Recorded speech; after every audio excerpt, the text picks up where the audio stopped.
Ini nama ini.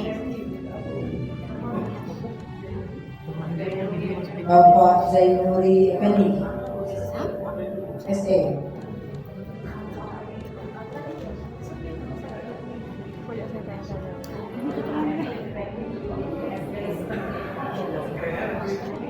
Pak, koreksi Pak Hadi, koreksi benar-benar dari atas ya. Kalian berjalan langsung bisa kemudian Ibu Agus tambah MPD.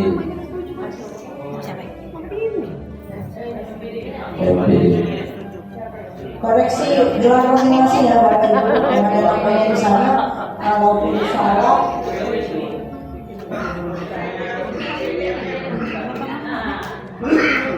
Apa kita lagi? Kita udah ada.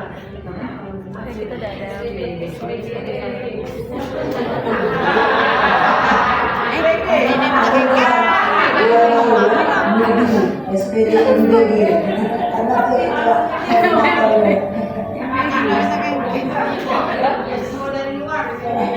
Dari luar itu macam-macam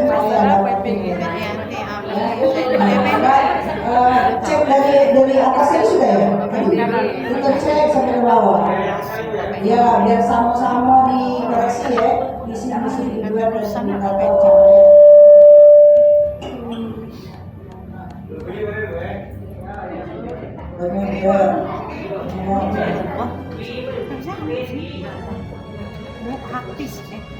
tapi kalau kegunaannya kita hati aja ya. Masih. Ada nama gitu, ada nama habis kan terhapus ya. Resti, Salina. Oke, lanjut.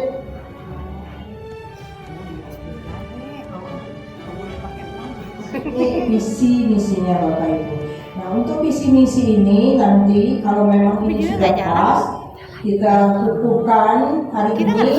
Nah, Bapak Ibu juga harus hafal visi misi kakek. Jangan ditanya apa visi SMP 4 Eko. Tahu Bu. Harus hafal ya. Nah, visinya apalagi kalau misinya hafal Ibu. Nah, misinya tuh sebenarnya kan misi itu kan pecahan dari visi itu tadi. Jadi runtunan dari visi itu di bawah itu kan tinggal pengembangannya saja seperti itu. Ya, coba kita bahas di. Oh, itu visi tadi oke, Bapak Ibu, tidak ada lagi ya? Tidak ada lagi? Oke, berarti sudah pas galau? Oke, pas galau. Ini masalah. Karena visi semua sekolah itu harus berpedoman ke dimensi profil kelulusan. Ada 8 itu. Jadi sepertinya saya dari lihat ini keagamaan nomor 1 itu sudah benar, tapi mandiri itu lupa. Mandiri itu. Jadi terwujudnya peserta didik yang beriman dan bertakwa, berdisiplin tinggi, inklusif, berprestasi, literat, menguasai mandiri dan berwawasan lingkungan. Ada mandirinya, karena mandiri itu ada di profil kelulusan. Masukkan sini saja Bu. Bertakwa, berdisiplin tinggi dan diri mandiri. Baru yang di sini. Nah, di sini. Boleh. Mandiri,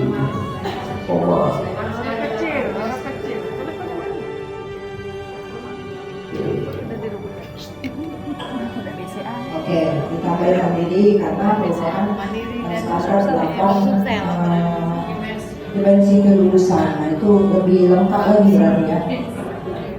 Oke, ada lagi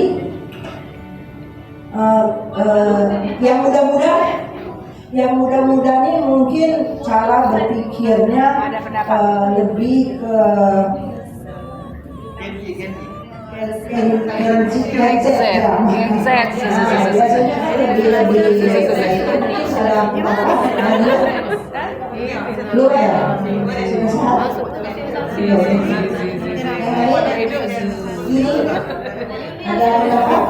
Yang enggak PDIP siapa yang ada? Enggak ada. Masa dia biar menghemat waktu kita misi. Oke, misi satu keagamaan dan karakter sesuai dengan terwujudnya peserta didik yang beriman bertakwa. Jadi itu di runtunan satu misinya keagamaan dan karakter, menanamkan nilai iman, takwa dan akhlak mulia melalui kebiasaan ibadah, keteladanan serta budaya sekolah yang religius. Ya, itu yang pertama sekali di dalam misi kita, Bapak Ibu. Waktu saya pertama sekali dilantik menjadi kepala sekolah SMP 4, saya ditanya waktu itu, ingat sekali saya, Bu, apa Bu? Visi Ibu, kalau ini kan visi lama, kepala sekolah lama. Kalau seandainya Ibu jadi kepala sekolah, apa Bu yang akan menjadi visi Ibu ke depan? Waktu saya masuk memang saya sedih melihat musola. Sebenarnya unggulan visi saya yang pertama memang ke beriman bertakwa itu, Bapak Ibu. Makanya saya bilang kemungkinan visi saya yang pertama beriman bertakwa itu saya akan berencana membenahi musola. Dan alhamdulillah Bapak Ibu visi itu berhasil dan kita sudah punya musola bagus. Nah, jadi begitu juga Bapak Ibu, di dalam Bapak Ibu mengajar, Bapak Ibu harus punya misi juga, tujuan Bapak Ibu. Apa tujuan Bapak Ibu? Apakah hanya anak-anak tuntas, habis yang Bapak Ibu pelajari sudah? Ya, Bapak Ibu harus punya tujuan apa ketercapaian Bapak Ibu. Nah, jangan sampai tidak ada ketercapaian, penting habis buku yang Bapak Ibu pelajari sudah. Ya, nah jadi kan harus Bapak Ibu punya tujuan. Apa sih tujuan yang pertama Bapak Ibu yang harus tahu? Nah, begitu juga kalau kami diamanatkan untuk memimpin itu, kami ditanya visi misi dulu. Apa Bu visi misi Bu kayak ya? Jadi saya punya beban. Nah, mungkin saya nak tidur atau senang-senang di jam 4 tidak. Tapi memang lambat laun doa saya itu harus terwujud dan alhamdulillah terwujud. Tapi terwujudnya itu bukan karena saya Bapak Ibu, karena kekompakan Bapak Ibu semua yang mau saya ajak bekerja sama sehingga terwujud. Alhamdulillah terwujud. Nah, ke depan harapan kita dengan sudah berdirinya musola ya terwujud peserta didik yang beriman dan bertakwa itu kita mudah karena fasilitas kita sudah ada. Ya Bapak Ibu, kita dapat menanamkan pembiasaan dengan sholat bersama, ya, dengan adanya pengajian di dalam itu, ya mungkin ya. Jadi kita sudah punya fasilitasnya. Jadi itu tinggal kita menjalankannya saja. Kalau kemarin kita, visi kita harus punya musola bagus karena kita cak mana nak beriman bertakwa kalau tempatnya beda kate. Nah, itu, ya. Nah, sekarang nggak ada. Nah, itu jadi saya merasa visi saya dulu akhirnya terjalankan juga. Nah, ke depan yang ini kita bangun, nah apa nanti yang menjadi unggulan kita selanjutnya tentu kita juga punya rencana ini, ya seperti itu. Nah, kemudian membentuk karakter peserta didik yang berintegritas, jujur, santun dan bertanggung jawab. Ya Bapak Ibu, nah, itu sebenarnya yang sudah biasa kita lakukan. Bagaimana anak bertanggung jawab terhadap waktu sholat, harus sholat karena ada piketnya. Saya itu kan tugas-tugas seperti itu kan bentuk tanggung jawab yang Bapak Ibu berikan kepada peserta didik kita. Kemudian langsung kedua Bapak Ibu ya, biar cepat disiplin dan prestasi. Disiplin dan prestasi sesuai divisi itu kan ada disiplin. Itu turunannya menegakkan budaya disiplin belajar, berperilaku, berkegiatan sesuai tata tertib sekolah. Ya, waktu upacara anak-anak selalu membaca tata tertibnya. Ya, nah itu yang harus ditanamkan ke anak-anak bahwa tata tertib apa-apa yang harus dipatuhi oleh anak didik kita. Tentu yang mengingatkan tugas kita semua Bapak Ibu, tugas Bapak Ibu semua. Ya, kemudian meningkatkan prestasi akademik maupun non akademik melalui pembelajaran aktif, kreatif, inovatif dan menyenangkan. Ya, sesuai dengan pembelajaran mendalam sekarang memang pendekatan yang menggunakan kegembiraan, ya, dengan cara ya hati, pikir, rasa itu memang menyenangkan, dicari yang menyenangkan. Jadi cocok itu dengan item nomor 2. Oke, lanjut ke atas yang nomor 3 ya. 3, kemudian inklusi dan toleransi, memberikan kesempatan belajar yang sama kepada seluruh didik tanpa diskriminasi. Ya, mungkin tidak bisa dijelaskan, langsung menunjukkan sifat empati, toleransi, dan kepedulian sosial terhadap beragama antarumat beragama. Oke, kita langsung saja ya, itu mudah dipahami ya Bapak Ibu.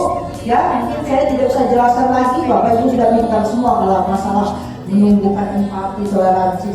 SMP 4 khususnya dapat mencapai misi, visi dan misi tersebut. Jadi ini tujuannya.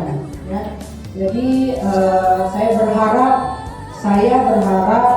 kita dapat mencapai tujuan apa yang kita inginkan sesuai dengan visi misi yang kita buat. Karena visi misi itu kan kita buatnya. Jadi kita berharap tujuan yang kita inginkan itu nanti benar-benar tercapai.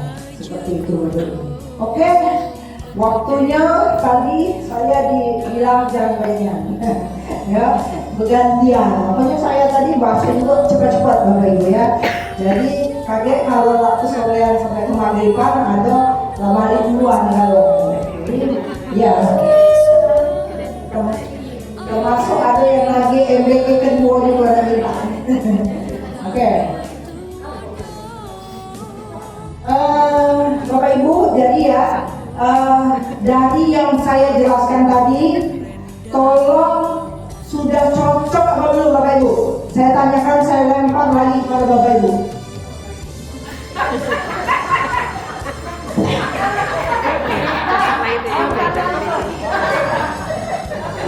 Pulang kesimpulannya dengan Bapak Ibu ini, kalau ditanya cocok kayak itu buka pakai lagi lah.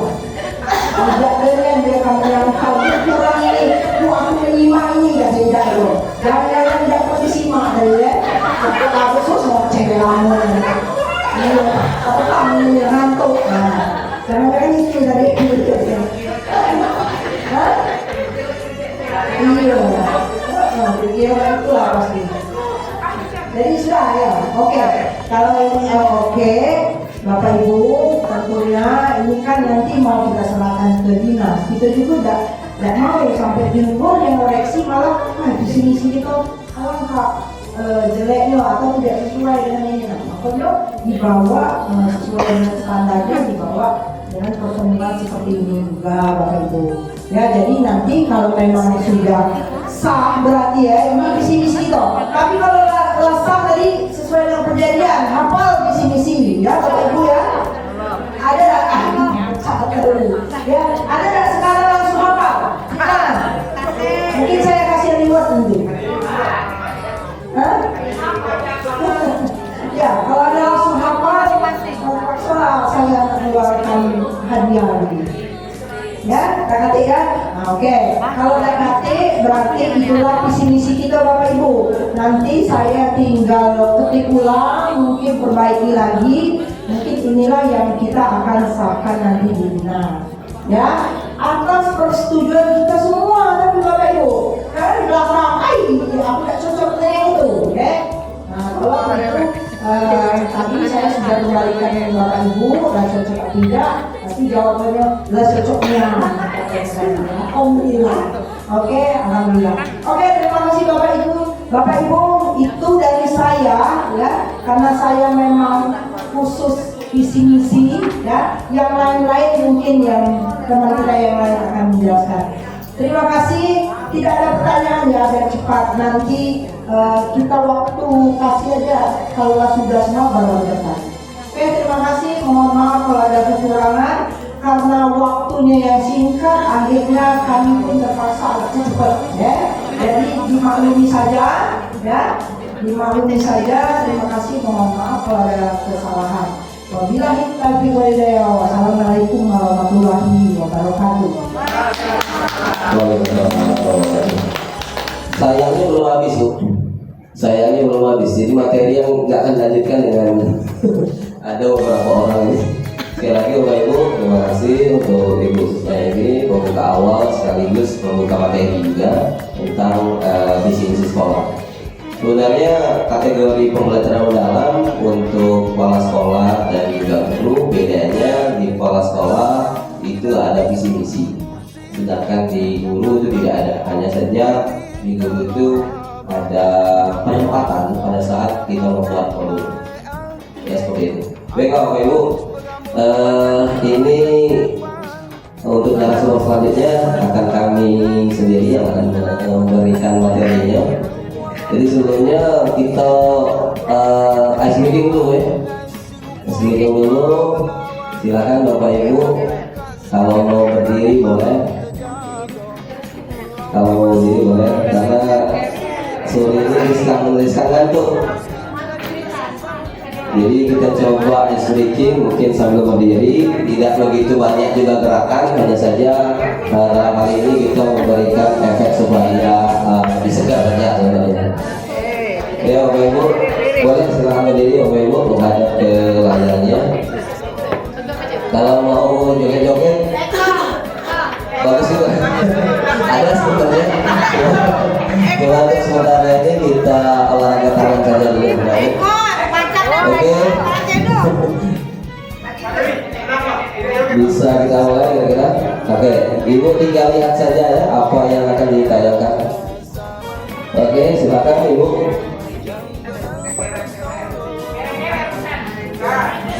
Terus ikuti gerakannya Ibu. Ya, ya. Terus. Ya. Oke, masih aman. Oh, nyapu lumpur. Oke. Terus Bu, tarik. Oke, bagus. Ada lagi nih putar. Kenapa nih? Alright. Ya. Terus putar lagi. Makanannya. Oke, excellent. Final round. Oke.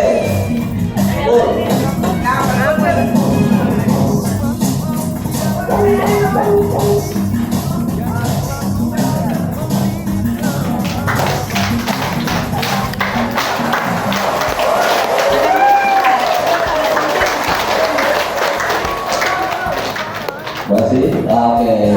Coba, apa lagi? Oh, lagi nih bro. Coba ya. Sudah 2 menit. Coba lah, bisa gerak-gerak dikit. Oke, nanti kita lanjutkan ke pembahasan di sini ya. Mohon izin, Ibu, kami mempresent materi kami. Boleh? Oke, bismillahirrahmanirrahim. Baiklah Bapak Ibu, pada kesempatan ini kami membuka diseminasi pembelajaran mendalam untuk kategori guru. Kalau tadi itu kategori kepala sekolah, ini kategorinya guru. Jadi kebetulan ada perubahan formasi. Yang tadinya formasinya itu Ibu Nadia digantikan perubahan formasi. Jadi disahkan ini Pak Hadi, Ibu Messi dan juga kami. Jadi perubahan ini karena situasi dan kondisi juga. Jadi mohon maaf betul. Oke, ini jadi ada deep learning dan AI. Berikutnya ada pattern pembuka Bapak Ibu, pergi ke pasar membeli terasi, pulangnya singgah beli ketupat. Mari kita mulai presentasi belajar mendalam biar otak kuat. Bonus, pergi ke sawah naik gerobak, ban bocor jadi tertawa. Belajar mendalam memang agak berat, tapi hasilnya bikin kepala penuh cahaya. Oke, terima kasih. Oke. Nah, ini ada pertanyaan pematiknya, agak pertanyaan pematik. Kenapa sih? Nah, kota ganti kurikulum. Nah, ini yang sering dipertanyakan oleh kita. Kenapa ada ganti-ganti kurikulumnya? Kurikulum lama baik apa? Itu baik ini. Nah, ternyata jawabannya lebih ke sini, Bu. Ya, lebih ke sini. Ini yang kita bicarakan kemarin, ya. Ini yang kita bicarakan kemarin. Jadi fakta generasi. Kenapa sih kita? Nah, pertanyaan pertama ini, kenapa sih kita mesti harus ganti kurikulum? Ternyata di sini ada korelasinya antara usia atau generasi dengan perubahan-perubahan itu tadi. Sejujurnya gonta-ganti kurikulum itu nanti ada pembahasannya, kita bahas lagi. Jadi generasi boomer ini di antara 1946 sampai 1964. Ini tidak ada lagi. Nah, itu generasi boomer. Dilanjutkan dengan generasi X ini dari tahun 65 sampai dengan tahun 76. Oke, Ibu Masra masuk tahun 76, Ibu Eka masih masuk, Ibu Midi masih masuk. Oke, ini generasi X. Berikutnya adalah generasi Y, itu di tahun 77 hingga tahun 94. Ternyata yang hari ini ya, yang paling hebat itu bukan gitu hebat kan, yang paling hebat itu adalah generasi Y. Ini hasil dari berbagai sumber. Kenapa? Generasi Y ini membiayai generasi boomer, berkawan dengan generasi X, terus sinkron dengan generasi Z, punya anak generasi Alpha. Ternyata generasi milenial hari ini itu yang paling bisa masuk ke berbagai lini. Yang terakhir adalah generasi Alpha. Nah, selamat untuk yang punya cucu hari ini masuk kategori generasi Alpha 2025 dari 2011 sampai 2025. Setelah ini ada lagi generasi lain seperti itu. Nah, ternyata kalau lihat sejarah, Bapak-Ibu sekalian, istilah kurikulum ini berasal dari bahasa Latin. Jarak yang ditempuh oleh seorang pelari pada suatu itu pengertian kurikulum adalah jangka waktu pendidikan yang harus ditempuh. Ini bukan dari kita, dari bahasa Latin. Kita di posisi mana kira-kira?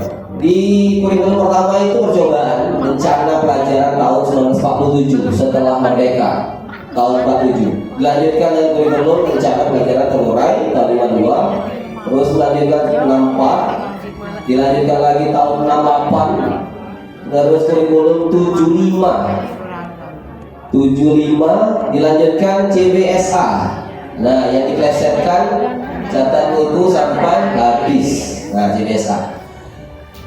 Tahun 94, terus di 2004. Nah, ini oke. Perubahan kurikulum itu 10 tahun sekali mengikuti perkembangan zaman. Jadi 84 ke 94, 94 ke 2004. Nah, yang ini yang agak nih. Dari tahun 2004 loncat ke tahun 2006. Hanya 2 tahun lompatnya, hanya 2 tahun. Dilanjutkan lagi 2013. Ini sekitar 7 tahun. 7 tahun. Ini di fase panis. Ya, Kurtilas revisi, dilanjutkan lagi dengan Pak Nadiem Makarim itu di tahun 2022 kurikulum Merdeka Belajar. Sekali lagi disclaimer Bapak Ibu, Prof Mukti ini tidak merubah kurikulum, hanya saja menambahkan pembelajaran mendalam. Yang kata Ibu tadi, olah pikir, olah rasa, olah hati, olahraga, terus ditambah dengan mindful dan joyful, ya seperti itu. Kita lanjutkan. Nah, ini kenapa harus berubah tadi? Ternyata faktor pendukung kenapa kurikulum berubah itu yang pertama dia menyesuaikan perkembangan zaman. Ya, kalau dulu kita mencatat tidak cukup pakai pena, pensil. Sekarang mencatat anak-anak untuk di sekolah boarding school itu dia pakai iPad dan sebagainya macamnya. Ini mengikuti perkembangan zaman. Terus juga meningkatnya kualitas pendidikan. Ya, meningkatnya kualitas pendidikan seiring dengan generasi tadi, generasi Alpha, X, Z, ya. Terus juga penyesuaian dengan filosofi pendidikan nasional. Terus juga ada hasil penelitian masyarakat dan menjawab tantangan global dan lokal. Nah, itu Bapak Ibu. Ya, jadi AI tadi menjawab tantangan global. Jadi pendidikan kita itu berpusatnya baik secara verbal maupun secara kalau tadi saya dikritik coding artifisial (KA). Ya. Nah, ini dasar hukumnya Bapak Ibu kenapa kita harus merubah. Jadi Undang-Undang 45 dan Undang-Undang 20 tahun 2003 tentang sistem pendidikan nasional. Dilanjutkan saja. Nah, ini Bapak Ibu. Ini yang saya ilustrasikan pendidikan yang karim versus pendekatan baru di zamannya Properti. Jadi di sini ada fleksibilitas jangkauan materi esensial tanpa penjurusan SMA. Terus juga proyek 25% waktu Pancasila dan asesmen, tidak adanya UN di sini. Terus juga faktor mereka mengajar. Ada lagi filosofi mereka mengajar. Nah, Properti di sini deep learning, mindful, meaningful, joyful. Tidak berubah. Hanya saja memberikan esensi ini supaya lebih dalam lagi. Terus ada mapel baru. Ada mapel baru AI, coding, matematika, TK. SMK itu ada 4 tahun, ada 1 tahun untuk pengabdian. Terus penguatan guru, EKIN dengan beasiswa dan evaluasi UN zonasi kurikulum dan filosofi hati-hati berbasis nyata. Nah, ini yang harus kita sampaikan. Yang kata Ibu Masta tadi 8. Nah, 8. Ini ada rumusannya. Ini rumusannya nanti 8 3 3 4. Ini bagiannya Ibu Resti kemarin. Nah, kita ke sini dulu. Nah, di sini ada beriman. Nah, tidak ada. Jadi beriman bertakwa pada Tuhan Yang Esa, keimanan dan ketakwaan pada Tuhan Yang Esa, berakhlak mulia. Nah, di sini masuk kewargaan, berbinekaan global, terus juga gotong royong, kolaborasi, mandiri kemandirian, kreatif itu ada kreativitas, belanar kritis ada. Nah, ini ada komunikasi. Mungkin korelasinya ke barang pendidikan. Ini profil pelajar Pancasila dan profil lulusan. Jadi kita tidak mengadopsi lagi profil ini. Kita tidak mengadopsi lagi. Kita lebih ke profil lulusan. Inilah yang masuk dalam nanti pembahasannya Ibu Messi, masuk dalam konteks di dalam pembuatan modul deep learning. Itu modul deep learning. Nanti kami ada contohnya, jadi mungkin selesai dari sini kami akan share supaya kita sama-sama membuat modul itu dengan jalur yang seperti itu. Lanjutkan Bapak Ibu. Nah, ini yang ini juga selain visi tadi, visi yang diterangkan oleh Ibu Sus tadi, ini juga yang harus kita sama-sama hafal tuh, ya. Di rumusan ini 8 3 3 4 dalam pembelajaran mendalam. Dimensi lulusannya adalah yang tadi. Terus juga ada tahapan pembelajaran mendalam. Nah, di 3 tahapan pembelajaran mendalam ini ada di kegiatan inti.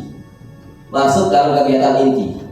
Jadi mau persepsi, terus juga memulai, terus juga di sini ada memahami, mengaplikasi, terus juga merefleksi. Nah, refleksi nanti mungkin Pak Adi, refleksi itu ada 2 ya.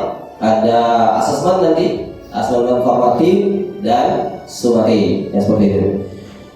Terus 3 pembelajaran ini mindful, meaningful learning, terus juga joyful. Dan yang terakhir ini adalah kerangka penopang pembelajaran, praktik pedagogi, pendidikan pembelajaran, pemanfaatan teknologi digital dan kemitraan pembelajaran. Nah, menariknya di sini Bapak Ibu, kemitraan pembelajaran. Jadi kita mengkolaborasikan mapel kita dengan situasi di lapangan. Dan misalkan kalau kami ada contoh modul yang kami hubungkan kemitraan itu dengan kantin melalui bilangan bulan. Jadi nyosok, salah sosok, salah pengertian. Nah, itu harus bermitra. Atau juga dengan guru bermitranya, guru mapel lain, atau juga dengan siswa bermitranya. Nah, nanti akan dijelaskan dengan Ibu Messi atau Pak Adin. Berikutnya, nah ini pembelajaran mendalam. Jadi pendekatan pendidikan holistik yang mendorong siswa mencari pemahaman konsep secara utuh. Jadi maksudnya tadi berkesadaran, anak disadarkan betul bahwa kegiatannya itu hari ini oke. Sebenarnya pada saat absensi itu menyadarkan anak untuk bisa hadir absensi, kan? Kesiapan anak itu masuk juga dalam berkesadaran. Tapi dalam hal ini skop yang kecil. Yang kesadaran yang didapatkan di sini adalah benar-benar mempersiapkan anak itu benar-benar mengikuti kegiatan. Nah, untuk lebih lanjutnya nanti ada modul yang bisa kita di mana letak mindful, di mana letak meaningfulnya dan juga joyfulnya. Mungkin kita ini. Apalah guru itu udah masuk, ini pernah ya? Apalah guru itu udah masuk ya? Kangen ya guru itu udah masuk sehari ke kangen. Nah, kata-kata kangen itu tadi itu masuk yang berkesadaran, bermakna bagi anak dan juga menggembirakan anak. Wih, ibu itu kalau ngajar masuk yang sanubari kami, bapak itu kalau ngajar tuh kami tuh merasa aman, tenang. Nah itu. Nah hal-hal seperti itu sejujurnya sudah lama, hanya saja ditekankan lagi di pendidikan mendalam, ditekankan lagi masuk olah pikir olah rasa juga. Nah latar belakangnya dari survei ini ya, karena survei mindset dan bisa 2018 negara kita sangat jauh sekali, nomor 3 dari bawah ya, masih 40%. Nah atas dasar inilah pendidikan mendalam ini terbentuk. Terus kata Pak Budi, kalau orang berpikir grow mindset, grow itu bertumbuh ya, grow mindset, maka dia yakin masalah yang hanya sedikit itu jalan keluarnya banyak. Karena itu jangan menyerah, jangan putus asa, yakinlah ada jalan keluar kalau berpikirnya terbuka. Kalau berpikirnya sempit itu susah, tidak ada jalan keluarnya. Nah ini suara pikir, suara vokal, ini nanti kita ilustrasikan kembali. Jadi pola pikir tetap itu, kalau saya gagal berarti saya tidak mampu. Tidak. Di pembelajaran mendalam harusnya kalau saya gagal berarti saya harus belajar lagi dan mencoba. Nah ini anomali di masyarakat. Kalau mau baca, kenapa harus aku? Nah itu kan anomali di masyarakat itu. Kalau mau baca, aku nih ya. Nah itu harusnya itu masuk suara pola pikir tetap. Harusnya kalau mau baca, aku nggak baca. Mau makan nasi, aku makan nasi juga, aku nggak baca. Nah jangan berpikirnya kalau mau baca, aku nih ya. Nah itu pola pikir, kalau kita pola pikir tetap seperti itu. Terus kita tunggu saja. Nah ini dimensi lulusan, prinsip ini ilustrasi juga. Tinggal bapak ibu sendiri nanti kita korelasikan dengan pembelajaran kita. Silakan yang mau dokumentasi. Berikutnya ini teknis juga bapak ibu. Berikutnya ini prinsip pembelajaran, berkesadaran, fokus, kenyamanan peserta, kesadaran pada proses, kesempatan, terlibatan, terbentuknya. Kita lanjutkan lagi. Nah ini yang bermakna kontekstual, relevan ya. Kontekstual itu nyata, relevan itu dalam kehidupan sehari-hari. Dilanjutkan lagi, mengembirakan ini bukan pakai ice breaking, bukan. Ice breaking itu mungkin jadi poin juga, cuma tidak terlalu penting. Yang mengembirakan itu adalah menginspirasi. Akibat pembelajaran menarik minat dan rasa ingin tahu pembelajaran. Jadi misalkan saya contohkan mungkin Pak Ali. Pak Ali itu kan pakai apa? Woodball ya, woodball pakai. Nah itu kan cukup menginspirasi karena hampir banyak guru olahraga yang belum mampu untuk kesana larinya. Tapi Pak Ali bisa. Nah itu bentuk dari mengembirakan, menginspirasi tercapainya keberhasilan. Ditambah lagi mungkin ada sejarah bahwa anak menang apa dan sebagainya macamnya. Itu masuk juga dalam kategori yang mengembirakan, joyful. Nih pembelajaran mendalam prinsipnya. Ini runtutannya ke Pak Hadi saja. Ya, prinsip pembelajaran mendalam. Mungkin saya cukupkan untuk bagian saya ke informasi. Berikutnya kita lanjutkan ke prinsip pembelajaran mendalam dengan narasumber Pak Hadi Ismanto. Silakan membaca slide-nya. Baik, ini kalau saya cerita dikit ini Bu, agak kesel sama Bu Masta. Jadi ceritanya Bu itu, jadi sudah Jumatan, absen Bu Masta, terus ada Bu Dia, dan menanyakan Bu, kalau salahnya Pak Hadi mereka gimana mau dekat rumah Bu Boti Bu. Diem galau tidur nih, sore-sorenya Pak sudah tugas ganti kena dia yang sakit, dia mau ke SMP Pak Nam. Adik dia itu mau sakit Bu Masta kamu tahu jam 8. Nah di sampai sana jam 8 dekat dikit lah. Itu mulainya jam 7.30. Terus 12. Nanya panitia sampai setengah 5 Pak. Dan itu sampai hari Selasa. Jadi apa ya? Jadi dia Pak Bu Masta gua ini. Nah tapi tidak apa-apa. Sampai sana langsung dapatnya yang bagus di sebenarnya. Benar. Sampai sana langsung dikasih materi tentang pola pikir tetap dan pola pikir bertemu yang dari Pak Ilham share. langsung tampar aku. Kenapa tampar? Ini kan penggawean aku sebenarnya. Karena itu kan saya itu penggawean itu yang biasaku. Tapi dengan adanya materi pola pikir bertumbuh itu ternyata yo itu tidak harus belajar dengan apa yang kita tidak kita baik, tapi kita juga mampu menerima dan jadi lebih baik. Disclaimer yang Ilham, kami berdiri di sini bukan berarti yang tidak lain dulu. Belajar lima hari itu dapat apa sih bu sebenarnya? Ya kan? Jadi kami duduk berdiri di sini bukan berarti kami sudah hotam materi prinsip pembelajaran mendalam belum. Cuma kami ada kewajiban berbagi. Ya. Walaupun kemarin dapat yang dikit, yang itu apakah kami tadi. Baik, di 4 hari bu, di 4 hari selama kegiatan itu masih terngiang-ngiang dengan pola pikir bertumbuh dan pola pikir tetap tadi. Jadi yang selama ini kami pribadi khususnya, yang kami selama ini secara pribadi ngajar itu, yang penting materi tuntas, materi tersampaikan, selesai. Itu yang mungkin bukan sebenarnya juga ya, ada sebagian besar di negeri seberang sana yang penting materi tuntas, anak-anak nilainya juga tuntas dalam tanda kutip, selesai. Kewajiban selesai. Ternyata tidak. Pembelajaran mendalam itu lebih menekankan dari tugasnya materi, tapi sejak mana materi itu disampaikan, akan jadi pengalaman untuk dia. Jadi ingat materi dari mantan kepala sekolah yang di 9, beliau pernah ngomong dan mungkin ada kaitannya dengan materi pembelajaran mendalam di buku. Kenapa anak-anak itu harus belajar Jepang misalnya itu didukung orang itu Jepang. Mereka tidak katik semangat belajar karena mereka tidak tahu fungsi pendidikan itu apa. Jadi kita itu pengalaman menjelaskan kenapa kita harus berhenti di kereta lewat, karena ternyata di kereta sudah dekat, mobil kita lewat itu semua. Dan itu yang bahasnya lupa. Nah anak-anak kenapa tidak sebenarnya mereka tidak terkenal dari itu sadar itu. Nah prinsip pembelajaran mendalam itu baru yang pertama tadi berkesadaran. Termotivasi dulu untuk belajar. Aku belajar ini dapat apa? Nah sekali lagi kami di sini bukan menggurui, bukan berarti kami lagi. Cuma setidaknya kita belajar sama-sama. Kita belajar sama-sama. Kalau dalam pembelajaran mendalam itu minimal dalam aplikasi. Dalam proses pembelajaran, kegiatan di pembelajaran ada ini, ada memahami, ada mengaplikasi, dan ada merefleksi. Memahami itu kalau kata singkatnya ini, memahami itu kita belajar materinya, mengaplikasi lebih kurang dalam kehidupan sehari-hari zaman.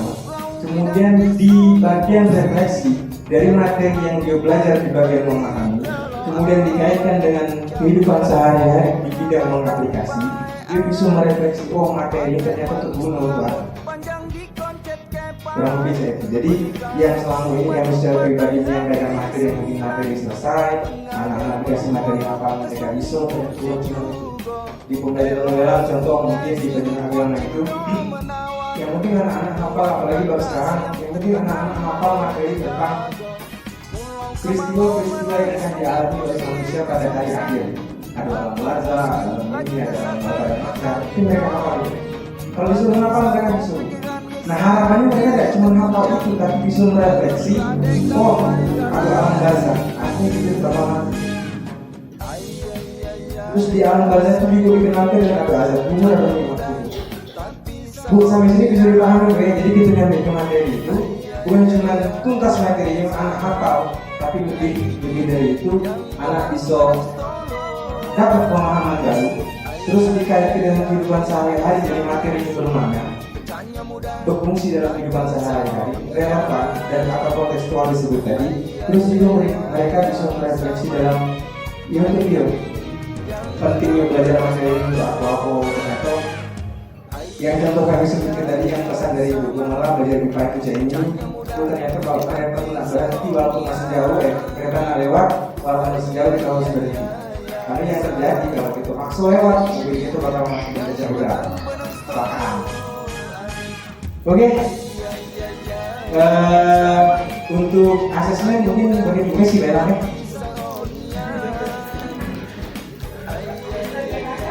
Kan tadi Bu, yang prinsip pembelajaran mendalam. Iya Bu, itu dari sekian banyak materi 5 hari itu cuma itu yang maksudnya jaga diri ya. Yang maksudnya benar berkesan ya, yang benar-benar berkesan itu ternyata. Jadi, iya. Sebelumnya itu tuh kami simpulkan. Jadi secara garis besar prinsip pembelajaran mendalam itu ada berkesadaran, bermakna, dan menggembirakan. Berkesadaran itu bukan berarti anak harus sadar, harus berdiri, harus sadar Bu. Iya, jadi bukan istilahnya itu. Dulu ada tulisan di Instagram, saya bekerja keras karena saya sadar, karena kalau tidak sadar saya tidak bekerja. Bukan itu maksudnya Bu. Jadi anak-anak berkesadaran itu, ya benar kata Pak Anak, dari mulai absen itu berarti harus hadir. Jadi berkesadaran itu materi yang disampaikan saya nyampe Bu, dan memang bisa diterima. Jadi anak-anak itu semangat untuk mengambil ilmu itu. Jadi bukan cuma formalitas sekolah duduk kakek jam balik bukan. Jadi anak-anak memang ya, jadi ada sama awal itu ada hubungan lah guru dengan siswa dengan materinya itu Bu. Terus tadi apa? Berkesadaran, bermakna, dan menggembirakan. Terus ada dalam bidang dalam pengaplikasian pembelajaran atau kegiatan inti pembelajaran ada proses memahami, mengaplikasi, dan merefleksi. Ini Bu. Untuk asesmen mungkin ini bagian Ibu Messi ya. Saya tutup dengan sebuah pantun. Wassalamualaikum warahmatullahi wabarakatuh. Silakan Bu Messi melanjutkan untuk asesmen dan pembelajaran mendalam.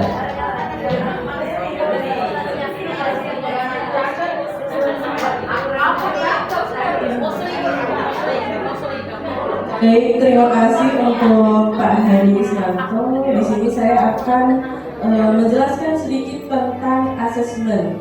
Jadi asesmen dalam pembelajaran mendalam, asesmen itu adalah bagaimana cara kita menilai siswa kita, apakah sudah tercapai tujuan pembelajaran kita.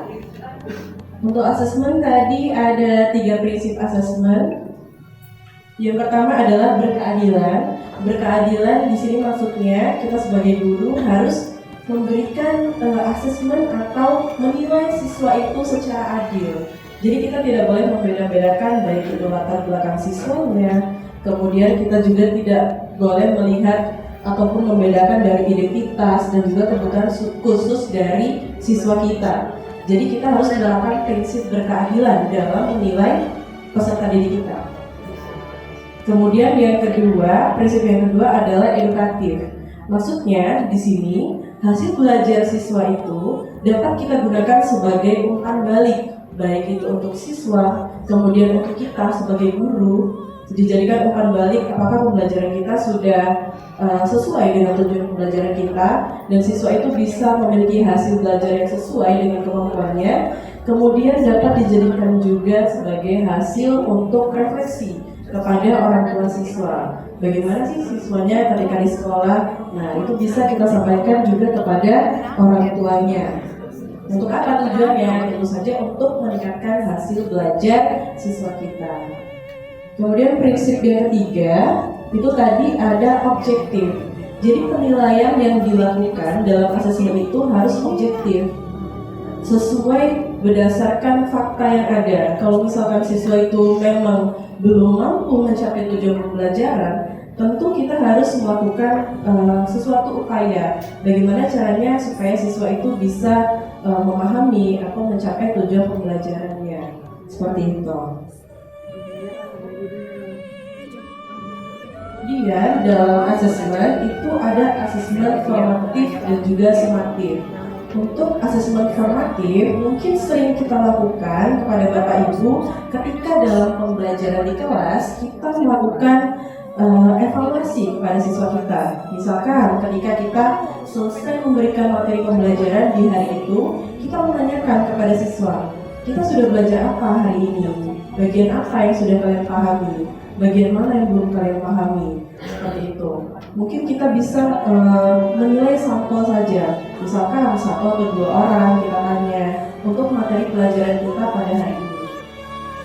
Kemudian ada juga asesmen di awal pembelajaran. Jadi sebelum kita mulai pembelajaran, kita juga harus mengetahui apakah murid kita itu sudah siap untuk menerima pembelajaran dari kita di hari itu.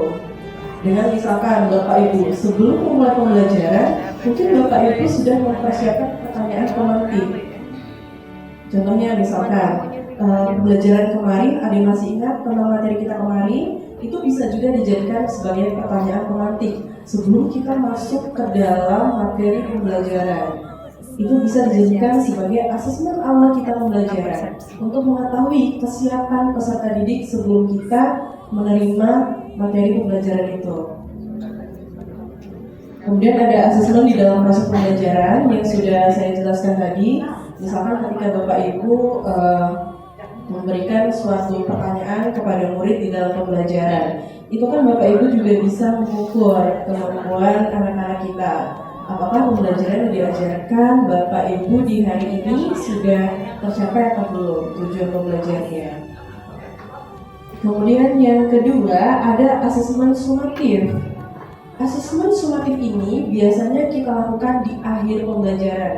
Contohnya seperti ulangan ketika kenaikan kelas atau asas. Kemudian ada ulangan mungkin mid semester. Tapi kalau mid semester biasanya itu sesuai dengan guru makannya masing-masing kan. Kalau di sekolah kita itu bisa dilaksanakan, bisa juga mungkin melakukan ulangan harian seperti itu.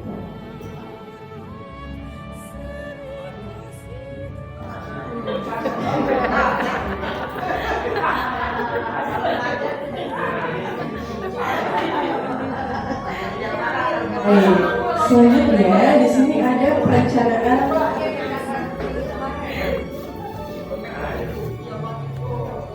Selanjutnya ada perencanaan dalam pembelajaran mendalam. Yang pertama itu kita harus melakukan identifikasi. Identifikasi yang pertama kita harus melihat bagaimana sih kesiapan murid kita sebelum memulai proses pembelajaran. Kemudian kita juga tentunya harus memahami karakteristik materi yang akan kita ajarkan kepada murid kita. Kemudian juga kita tadi menentukan dimensi profil lulusan. Profil lulusan apa yang kira-kira cocok untuk materi kita. Misalkan di dalam pembelajaran IPS tentang mobilitas sosial, itu saya merancang pembelajarannya menggunakan pembelajaran berkelompok. Selain itu, anak-anak nanti diberikan sebuah studi kasus. Nah, berarti kita bisa menentukan dimensi profil lulusannya. Yang pertama itu adalah kolaboratif, karena anak-anak akan melaksanakan diskusi kelompok. Kemudian ada juga bernalar kritis, karena anak-anak akan menganalisis suatu kasus di dalam pembelajarannya, seperti itu. Kemudian setelah kita melakukan identifikasi untuk melihat kesiapan murid kita juga yang kedua melakukan desain pembelajaran. Tentunya Bapak Ibu sebelum memulai kegiatan pembelajaran pasti sudah membuat RPP kan? Pasti sudah. Iya, pasti kita sudah tahu materi yang akan kita ajarkan kepada anak-anak. Itu menentukan tujuan pembelajaran. Bersama-sama, ya. Kemudian yang ketiga adalah pengalaman belajar, yaitu merancang pembelajaran yang berprinsip berkesadaran, bermakna, dan menggembirakan. Seperti yang sudah dijelaskan oleh Pak Hadi tadi, untuk prinsip di dalam pembelajaran mendalam itu ada 3. Yang pertama berkesadaran, di mana kita membuat anak-anak kita itu sadar akan pelajaran yang akan mereka terima itu nantinya akan bermanfaat atau berguna di dalam kehidupan mereka sehari-hari. Kemudian bermakna, jadi anak-anak itu selain mereka sadar bagaimana mereka belajar materi ini untuk kemudian diaplikasikan di dalam kehidupan mereka sehari-hari, sehingga mereka mendapat pengalaman yang bermakna dari belajar yang sudah mereka lakukan. Kemudian selanjutnya yaitu menggembirakan, di mana menggembirakan ini tentunya kita sebagai guru selalu berusaha untuk membuat bagaimana suasana kelas kita itu nyaman. Selanjutnya ada mendeskripsikan selama belajar, yaitu memahami, mengaplikasi, dan juga mengadaptasi. Tadi sudah dijelaskan oleh Pak Hadi. Kemudian yang terakhir, yaitu yang keempat, melalui asesmen pembelajaran. Asesmen pembelajaran seperti yang sudah dijelaskan tadi, yaitu ada asesmen pada awal proses pembelajaran untuk melihat bagaimana kesiapan anak kita sebelum melakukan proses pembelajaran.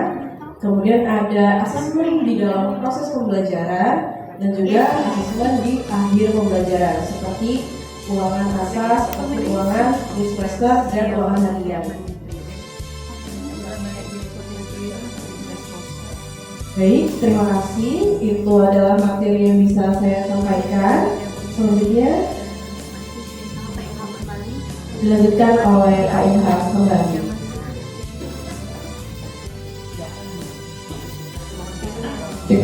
Mungkin kita lebih kepada ini ya, contohnya langsung ya, karena hari yang juga ya. Jadi kita fokuskan ke contoh bagaimana, apa sih bedanya kira-kira ya. Ini sebenarnya royokan. Ini contoh royokan, bagaimana ini supaya selesai. Nah ini Bapak Ibu, ini khusus yang kelompok kami buat, kelompok kami melawat, dan alhamdulillah tidak ada cacatnya. Kebetulan tak ada cacatnya waktu preset. Jadi Bapak Ibu, ini yang kami ambil sampel materinya matematika waktu itu. Matematika di SMP dari 30 dibaju dengan operasi hitungan bilangan bulat 2 kali 40 menit 2 JP. Nah ini kelompok 2. Nah jadi Bapak Ibu sekalian, dimensi itu tidak semuanya harus dipakai. Tidak semuanya harus dipakai. Kalau memang semuanya dalam konteks hari itu bisa kalau terpakai tidak apa, atau tidak sebagian saja. Nah kami sebagian saja di sini. Jadi ada keimanan, ada pendalaman kritis, kreativitas, ada kolaborasi. Nah, satu lagi checklistnya ada kemandirian dan komunikasi. Nah kesemuanya dewe tidak apa, atau sebagian saja juga boleh. Jadi tidak dipaksa. Tapi unsur-unsur yang ada di dalam itu harus masuk dalam profil lulusan. Oke, kita lanjutkan lagi Bapak Ibu. Nah ini desain pembelajaran yang diutarakan oleh Bu Messi. Di sini ada capaian pembelajaran ini apa nih kira-kira nih? Jadi membaca dan membandingkan berbagai jenis bilangan bulat, rasional dan simbol merupakan operasional bilangan real, estimasi serta rasio, skala operasional dan laju pengembangan. Nah ini tujuan yang akan dicapai pada hari itu, 2 jam itu. Apa kira-kira yang bisa mengukur atau anak bisa berkesadaran? Ya tadi atau bermakna tadi kan menggembirakan. Dan di sini maksud dan kira-kira kita di tujuan pembelajarannya. Praktek pedagogiknya adalah, nah ini karena ada ada role play di situ, jadi di situ ada PBL, jadi problem based learning, pemecahan masalah. Dilanjutkan dengan diskusi kelompok, presentasi berbasis masalah dan metode role play. Role play ini adalah bermain peran. Jadi seolah-olah di situ ada korelasinya, ada hubungannya juga dengan guru bahasa Indonesia. Nah disitulah kemitraan tadi. Jadi ada hubungannya dengan bahasa Indonesia, ada hubungan dengan bibi kantin. Nah, kita bawa ke nuansa itu ke dalam kelas. Oke, lanjutkan. Nah ini desain. Nah ada tambahan lagi kan? Kalau biasanya tidak ada, di sini ada desain pembelajaran. Ada desain pembelajaran. Nah ternyata kita di belakang ada lintas NATO. Jadi matematika tadi karena ada role play, di situ ada lintas mata pelajarannya, ada agama, ada IPS, dan ada bahasa Indonesia. Terus budaya belajarnya adalah kolaborasi, berperan dan rasa ingin tahu. Nah ini Bu, yang kata Pak Mufti itu harus ada.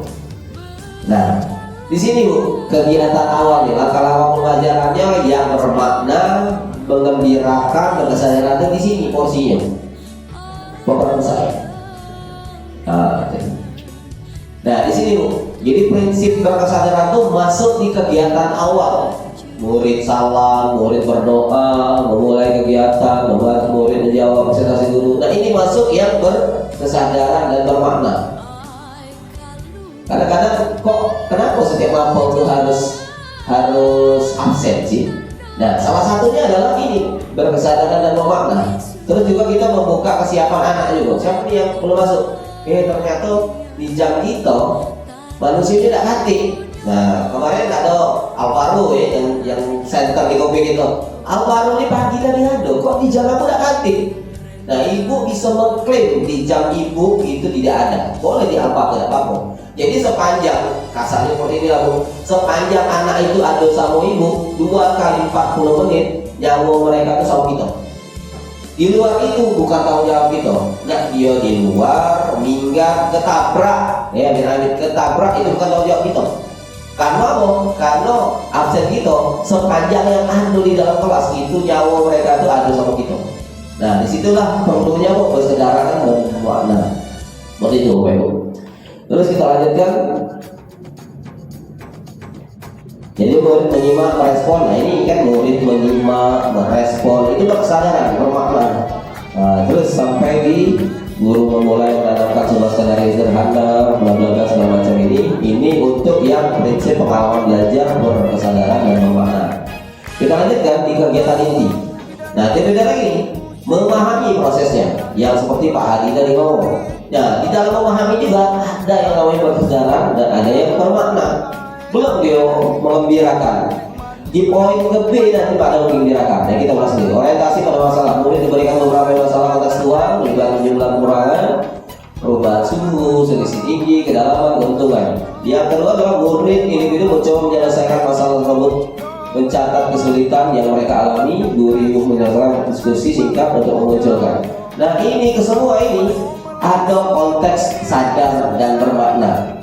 Nah beberapa masalah konteks, nah ini sadar, kalau tidak sadar tidak mungkin nih, tidak mungkin dia perubahan mengurang perjumlahan dan mengurang bilangan.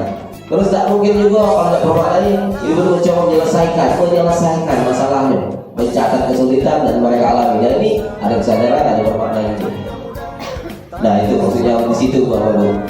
Terus yang terakhir ini mengaplikasi, bermakna dan membirakan. Nah yang maksud dalam hal ini bukan ice breaking yang kita lakukan tadi, itu bukan proses membirakan, bukan. Itu cuma menyadarkan kita ya.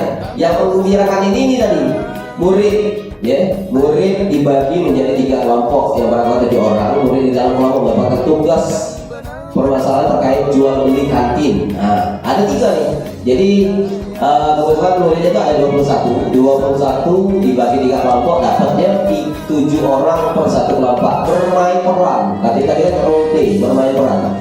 Jadi di situ tidak hanya bermain peran. Di situ ada juga yang salah sosok, salah hitung. Nah, di situ yang poinnya masuk. Bermakna bagi mereka, oh ternyata kalau kita tidak sadar bahwasanya kembalian sosok lebih kurang, kita yang merasa kerugian. Nah di situ yang bermakna dalam hal ini mengembirakan karena itu dari luar dibawa ke kelas, Nah ini proses mengembirakannya. Peran antara anggota kelompok merancang bagaimana mereka menyampaikan skenario, bermain peran dan mempresentasikan hasil analisis masalah yang dihadapi. Seperti ini. Terus yang terakhir Bapak Ibu, nah ada kegiatan penutup. Ini maksud untuk lain tadi, ini bersadar dan makna. Murid bersama-sama guru menganalisis, mengevaluasi pemahaman peserta didik tentang mengaplikasikan aplikasi itu.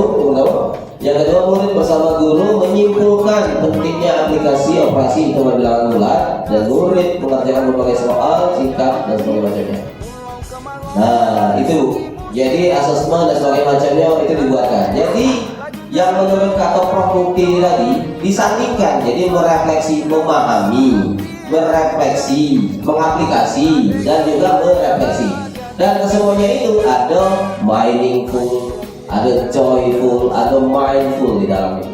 Nah ini yang membedakan dari modul yang lama ke modul pembelajaran mendalam. Itu yang membedakannya. Dari 5 hari itu, dari 5 hari itu inilah yang produk yang kami ciptakan.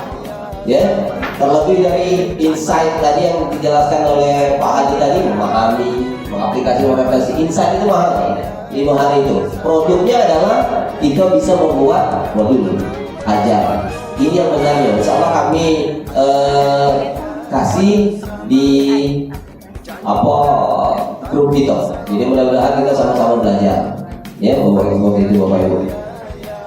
Terus ini asesmen biasa ya.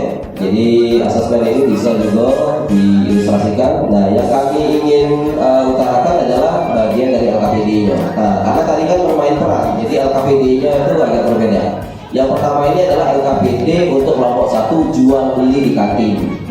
Nah, peranggotakan dan macam ini ya. Berikut dengan ininya skenario-nya. Jadi ada skenario, jadi ada yang putih, jadi penjual pembeli. Nah, ini bentuk dari LKPD-nya. Berikut dengan skema jual beli kantinnya benar-benar dijalankan. Yo, dijalankan di depan kelas. Jadi anak itu bermain peran betul. Kami cetak duit mainan, ya supaya bisa ada sosoknya, ada ininya.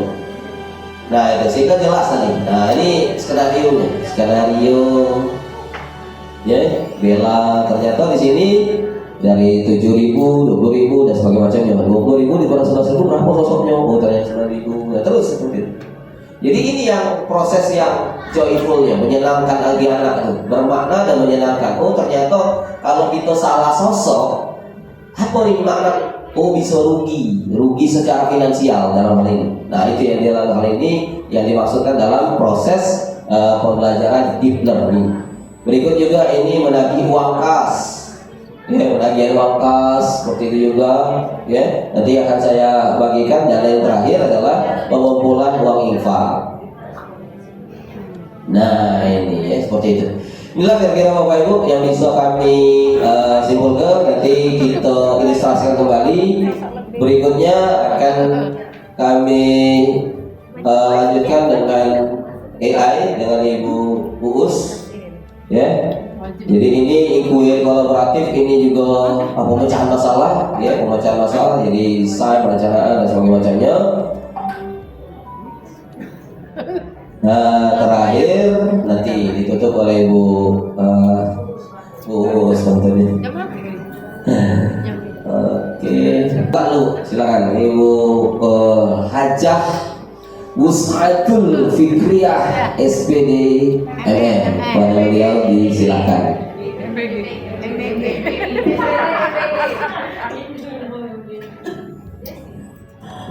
Bismillahirrahmanirrahim. Assalamualaikum warahmatullahi wabarakatuh. Waalaikumsalam warahmatullahi wabarakatuh. Karena waktunya sudah sore, jadi saya sangat memahami perasaan teman-teman. Jadi kita singkat saja. Waalaikumsalam. Oke, seperti Hadi tadi yang merasa terjebak. Saya juga malam-malam dapat surat tugas gitu ya, bahwa Uus besok kesini katanya. Udah, saya langsung datang ke tempat booth. Kemudian ternyata 3 bulan dan sampai sekarang belum selesai gitu. Iya, terjebak 3 bulan. Kemudian yang membuat saya sesak, ternyata sekolah bayar gitu.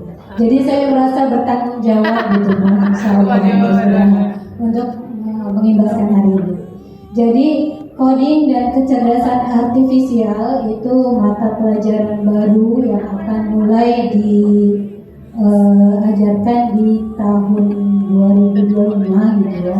Kemudian ini apa itu pembelajaran coding dan kecerdasan artifisial? Jadi sebelumnya kita kenalnya dengan AI. Kalau sekarang itu sudah disahkan IED-nya menjadi KA, kecerdasan artifisial. Coding yang tadinya kita pakai C itu diganti K, coding dan kecerdasan artifisial. Pembelajaran dan coding dan KA adalah program baru yang dirancang untuk menyiapkan peserta didik dalam menghadapi tantangan saat ini, dunia yang semakin serba digital, semakin serba teknologi. Kemudian materi ini juga membantu siswa untuk berpikir logis, kreatif dan dalam memecahkan masalah, serta mampu memahami dan menggunakan teknologi secara bertanggung jawab.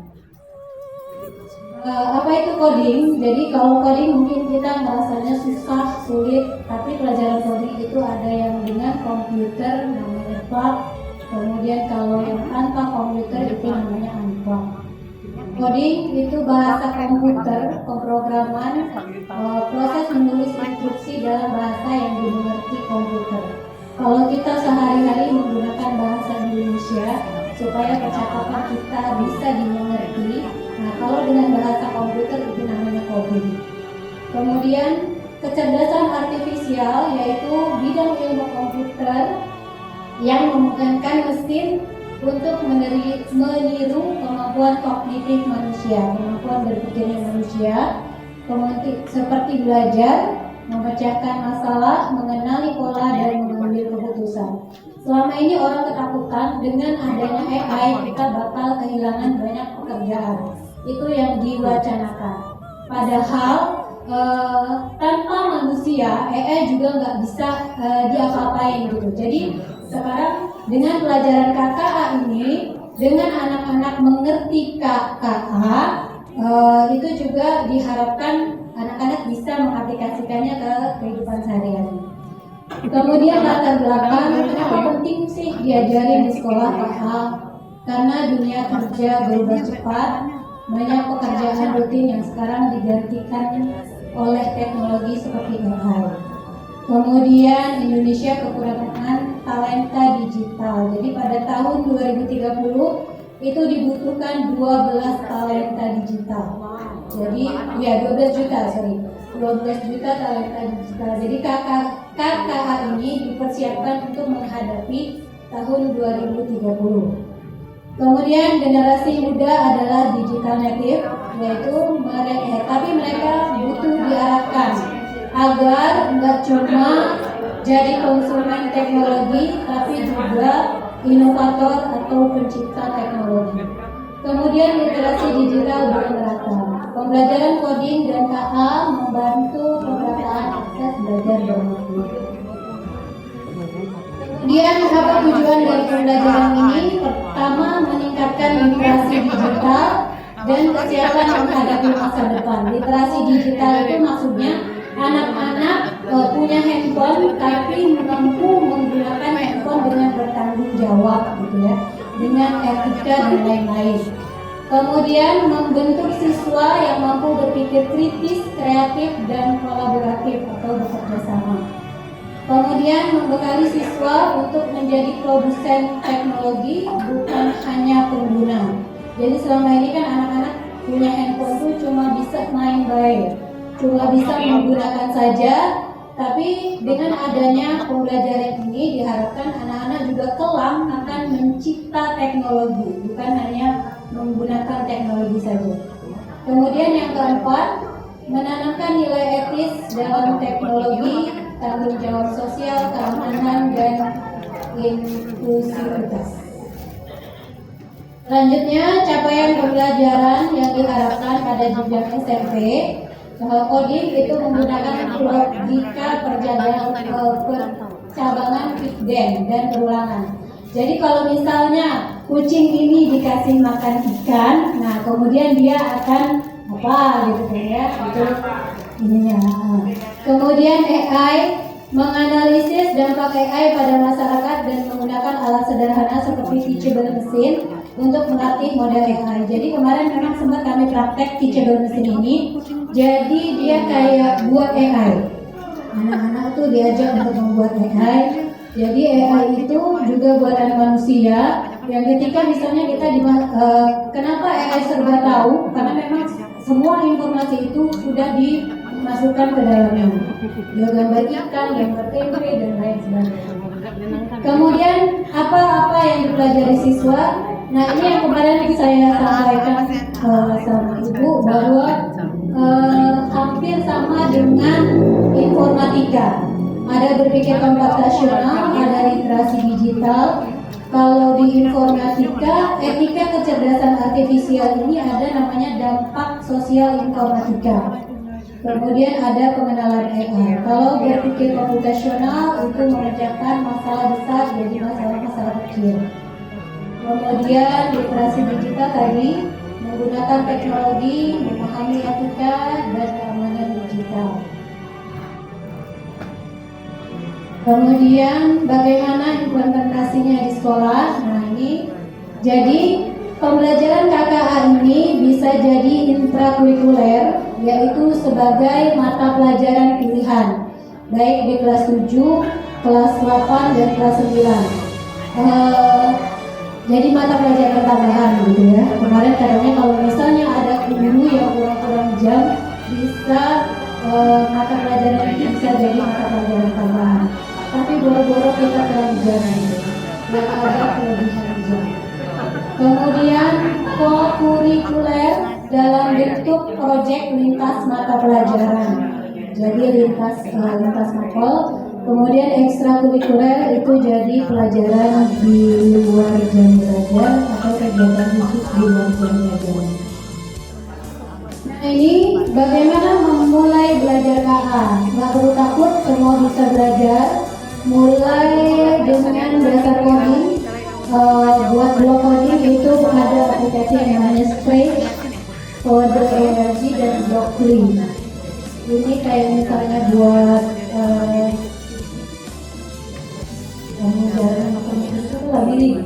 labirin pakai Blockly, pakai Scratch. Kemarin juga sempat diajarin dan lumayan ya, tapi rasanya memang begitulah ya tantangan guru komputer. Kemudian tantangan yang dihadapi, pertama akses infrastruktur TIK di beberapa wilayah sangat terbatas. Kemudian kedua, kesiapan dan kompetensi gurunya juga masih perlu ditingkatkan. Ketiga, kurikulum beradaptasi terhadap perkembangan teknologi. Peran guru sangat penting. Guru bukan hanya mengajarkan cara coding, tapi juga membimbing siswa untuk berpikir dan bersikap bijak dalam dunia digital. Kemudian, guru memiliki kompetensi digital dan pedagogik yang baik, karena itu disediakan pelatihan seperti berita ini. Kemudian menjadi pembelajar bersama.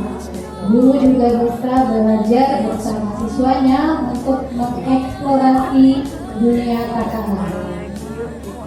Oke, jadi kesimpulannya, siap teman-teman sebentar saja. Ini kayak Alia, Rizke, ya.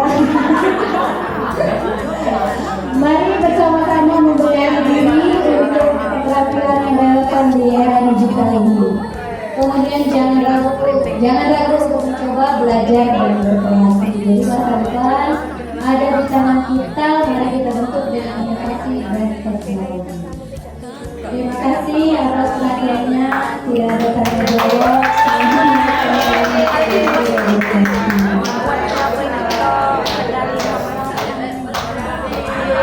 Saya tutup dengan pantun untuk jalan-jalan ke kota Blitar. Mampir sebentar beli semangka. Belajar mendalam bikin kita pintar. Bukan hanya pintar, tapi juga bahagia. Main gitar nadanya sumbang, ketika datang langsung kabur. Belajar mendalam memang kadang tegang, tapi hasilnya bikin masa depan makmur. Iya, terima kasih untuk kajian ya. Materi terakhir sudah. Jadi itu kira-kira apa yang bisa kami sampaikan. Mudah-mudahan ini menjadi amal jariah kita sama-sama. Oke, kita tutup. Oh iya, ada apa? Gitu kan.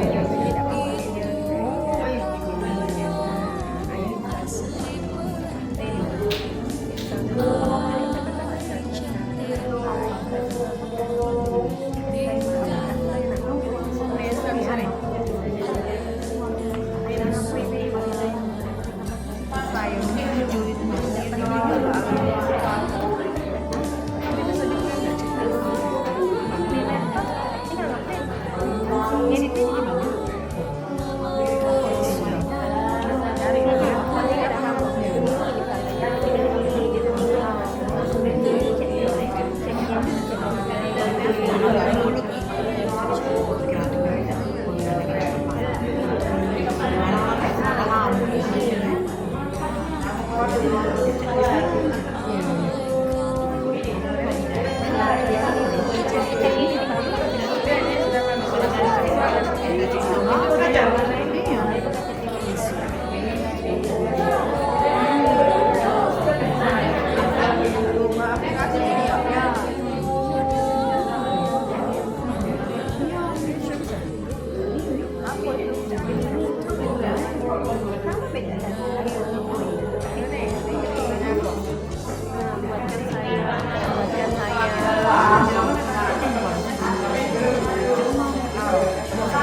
Inggris,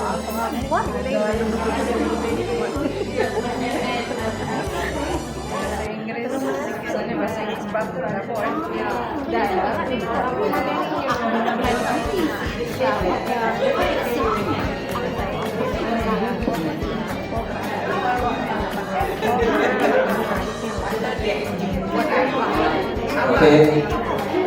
Oke, Bapak Ibu. Kami tidak cuma sampai di sini sebenarnya, Bapak Ibu. Ini cuma terima kasih. Kalau beban, ya tadi bebannya 3 bulan, bebannya 3 bulan. Bapak Ibu. Jadi khusus ya, khususan. Jadi kalau AI, oke kita integrasi saja dengan guru Bapak, terintegrasi. Kalau kita pelajaran dalam, mau tidak mau harus kita akui.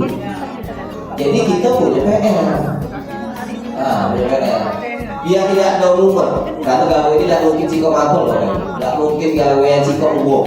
Jadi apalagi barang baru, materi ini kami sampaikan ke guru dan juga contoh dari modul kami tadi. Nah, tugasnya Bapak Ibu, kan kita ada peer teaching masing-masing kan.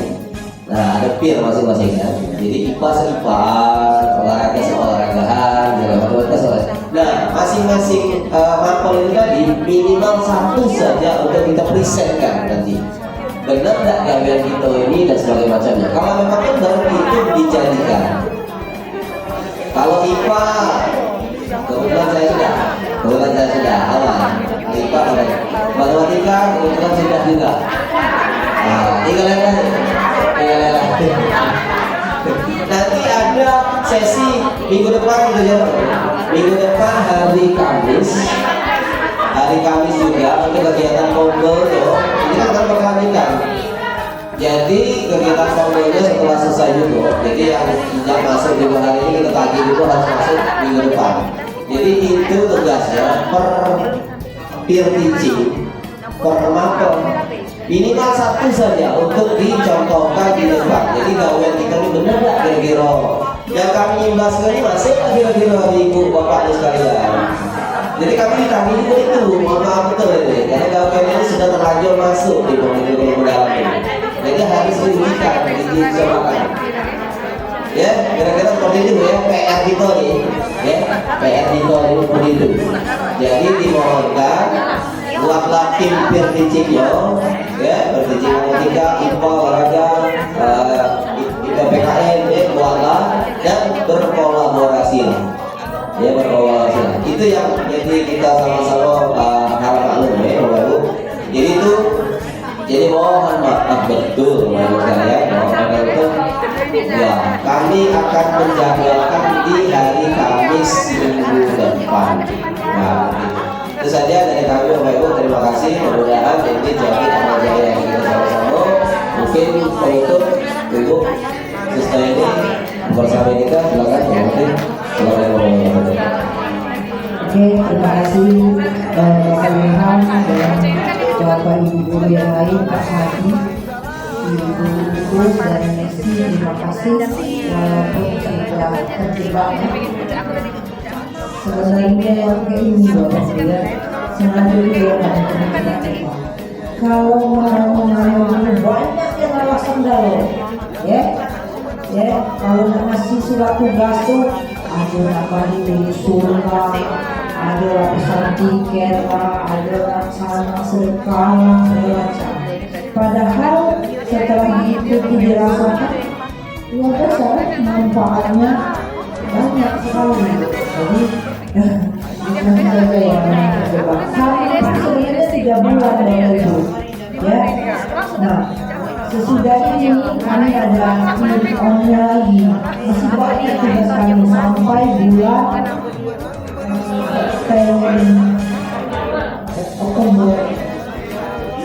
Oktober saja kita ada menjual, iya, ya kan? Berarti Oktober akhir. Yang terakhir malah di sekolah kita ada tempat Bapak Ibu dipercaya itu sesuai jadwal. Jadi lama sekali. Memang Bapak Ibu tidak mungkin selesai cuma hari ini kami semua ini mentransfer sama Bapak Ibu, dan itu memang sangat tidak mungkin ya.